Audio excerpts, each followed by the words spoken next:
Շնորհակալություն, մեծարգով վարչապետ, հարգելի փոխնախագահներ, հարգելի գործընկերներ։ Սիրելի ընդդիմություն։ Իդեպ ես չեմ ընդունում այն բանը, որ պարոն Խաչատրյանին նայելով ենք այս ամեն ինչը ասում, շատ դեպքերում շատ բան ասում, որովհետև պարոն Խաչատրյանը ի տարբերություն ընդդիմադիր դաշտի մի ստվար զանգվածի բավականին ազնիվ է։ Վերջերս նայում էի հարցազրույց պարոն Խաչատրյանին, լրագրողն ասում է, բա այս ինչ ընդդիմադիրներն ասում են, որ Քոչարյանին չեն ընտրելու վարչապետ։ Այս մարդը, լինելով շատ ազնիվ, շատ բարոյական, շատ էլի այդպիսի դրական, պարկեշտ, այո, մարդ ասում է,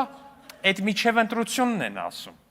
Մարդը շատ ուղիղ, շատ հստակ, սիրելի քաղաքացիներ, բացահայտում է այն, ինչ ուրիշները փորձում են ջանասիրաբար քողարկել։ Ապրեք, պարոն Խաչատրյան, ողջունում եմ ձեր ճշմարտախոսությունը, խնդրում եմ շարունակեք նույն ոգով ու միշտ իմացեք, որ ճշմարտությունը պետք է հասցնել բոլորին։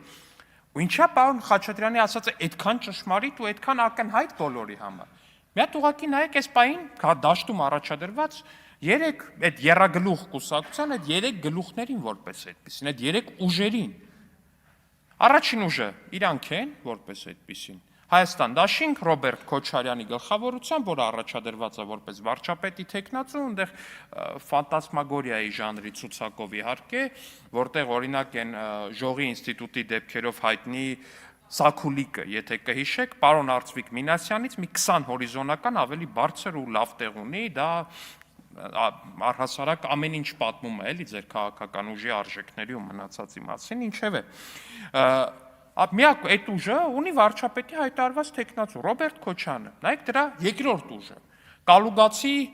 այդ գործարարի ուժը կամ օլիգարխի ուժը, նայեք, մարդիկ ինչ-որ տենց հեքիաթներ են պատմում, էս են անում, ինչ-որ մարդու անուն են տալի, որը փաստացի ոչ Հայաստանի Հանրապետության օրենսդրության համաձայն կարա լինի падգամավորի թեկնածու, ոչ կարա լինի վարչապետի թեկնածու, ոչ կարա լինի падգամավոր, ոչ կարա լինի վարչապետ, չի կարա։ Նայում եք երրորդ ուժը, Ծառուկյանի ուժը։ Ստեղ вообще ֆանտաստիկա է, ասում է, ունենք մի 5, 6, 7, 8, 10, 20 հատ վարչապետի թեկնածու ունենք, բայց անունը չենք տալի, չկա։ Այսինքն այս եռագլխի մեջ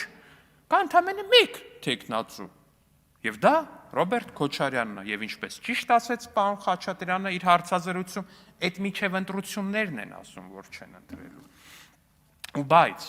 այդ ընտրությունը ապահովելու համար որպես այդպեսին, որպեսզի հանկարծ sense պրոմխ չլինի։ Մի հատ նայեք այն մյուս երկու գլուխների երկրորդ համարներին, ինչպես շատ ճիշտ նշեց իմ շատ հարգելի գործընկեր եւ մեր ոդկասթի համահաղորդավար Ռուբեն Ռուբինյանը։ Նայեք այդ ուժերի երկրորդ համարներին։ Կալուգացու ուժի երկրորդ համարը Արեմ Վարդևանյանն է։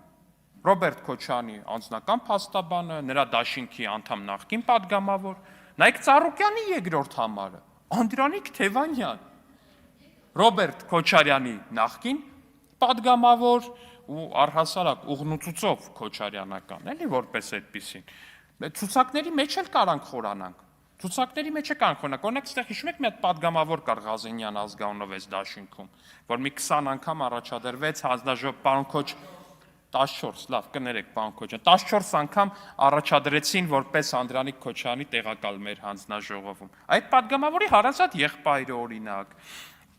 կամ այդ ցուցակը առհասարակ որ նայում ես, մի բան է ակնհայտ դառնում։ Դա հանրապետական կուսակցության ռեբրենդինգն է, ուրիշ բան չի։ Հանրապետական կուսակցության ռեբրենդինգն է։ Ցուցակի հալալ կեսը հանրապետականներ են, այն մյուս կեսը քոչարյանականներն են, այն մի 3 հոգին էլ իրանց ընտանիքի անդամներն են ու վերջ։ Ու սրա մասին է ամբողջ կուսակցությունը։ Այս ինչ վերաբերվում է ընտրական ազնվության եւ ոչ միայն դրա մասին։ Թե ինչով են զբաղված այդ կուսակցությունները, որպես այդպեսին լսում ենք հակակոռուպցիոն կոմիտեի տարածած գաղտնալսումներում ու հաղորդագրություններում։ Ինչ հետաքրքիր ձևով են վերաբերվում իրենց համակիրներին, թեկուզ փողի դիմաց։ Հարգելի ընդդիմադիր գործընկերներ, նույնիսկ եթե փողի դիմաց, նույնիսկ եթե 100,000 դրամի դիմաց, նույնիսկ եթե 200,000 դրամի դիմաց, մարդիկ գալիս են ձեր միտինգներին, չի կարելի նրանց անվանել շուն ու շանգյալ, չի կարելի նրանց անվանել բոշա, չի կարելի ձեռ առնել նրանց հագուստը, չի կարելի տենց ասել բոմժ, այս ինչ հագուստով ես եկել մեր հանրահավաքին, մեր էլիտար հանրահավաք է եւ այլն։ Չի կարելի, դա վատ բան է,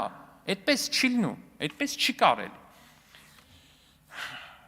Բայց ինչ եմ ասում։ Ինչ եմ ասում, ում եմ ասում, դա ակնհայտ է բոլորիս համար, որ ինչքան էլ ձևականորեն փորձեն ցույց տալ, թե իրանք տենց չեն մտածում, նույնիսկ կարող է ժամանակավորապես մեծ ջանք գործադրելով իրանք զսպեն ու հասարակ ձեռքսեղմումների գնան քաղաքացիների հետ, բայց միևնույն է այդ գնալու են, հետո ձեռները նենց են դիզինֆեկցիա անելու, որ իրանք ժողովրդի հետ են շփվել, իրանք դրանից ալերգիա ունեն, հասկանում եք, իրանք աշխատող մարդուց ալերգիա ունեն, իրանք գյուղացի մարդուց ալերգիա ունեն, իրանք Հայաստանի քաղաքացուց, միջին վիճակագրական քաղաքացուց ալերգիա ունեն, որովհետև իրանք իրանց համարում են տենց ինչ-որ մի հատ կապույտ արյունով բարձր տենց արքայազներ եւ արքայադուստրեր,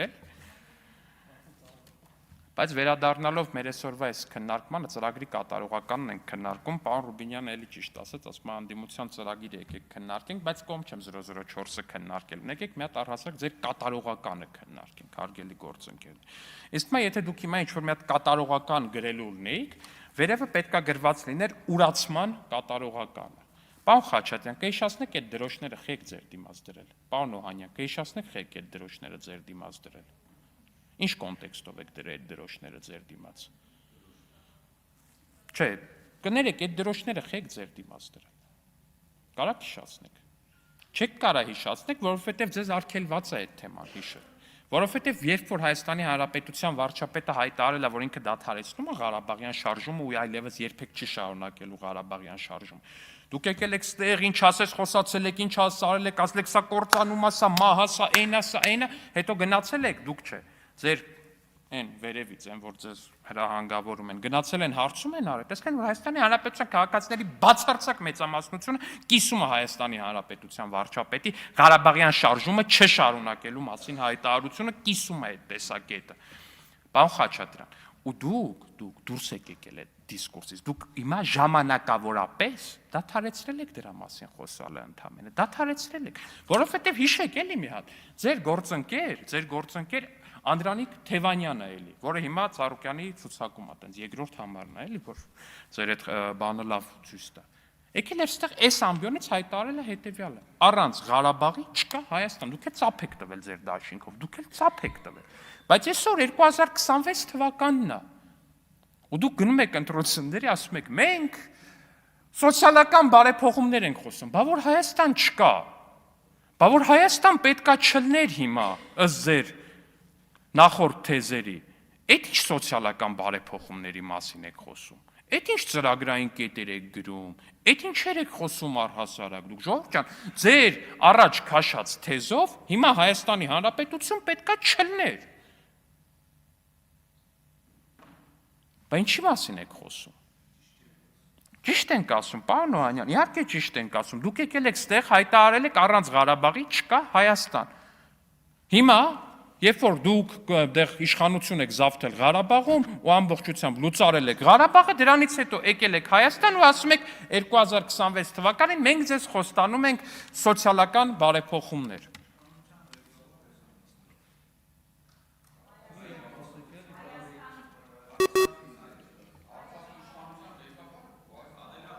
Ժողովուրդ ջան, լավ, մի տրվեք, պարոն Օհանյան, խնդրում, դադարեցրեք, պարոն Խաչատրյան, դադարեցրեք, համեցեք։ Մի խոսքով, սիրելի քաղաքացիներ, խոսքս եզրափակելով ուզում եմ դիմել ձեզ։ Հայաստանի Հանրապետությունը կա եւ լինելու է անկախ։ Հայաստանի Հանրապետությունը կա եւ լինելու է խաղաղ, իսկ պատերազմի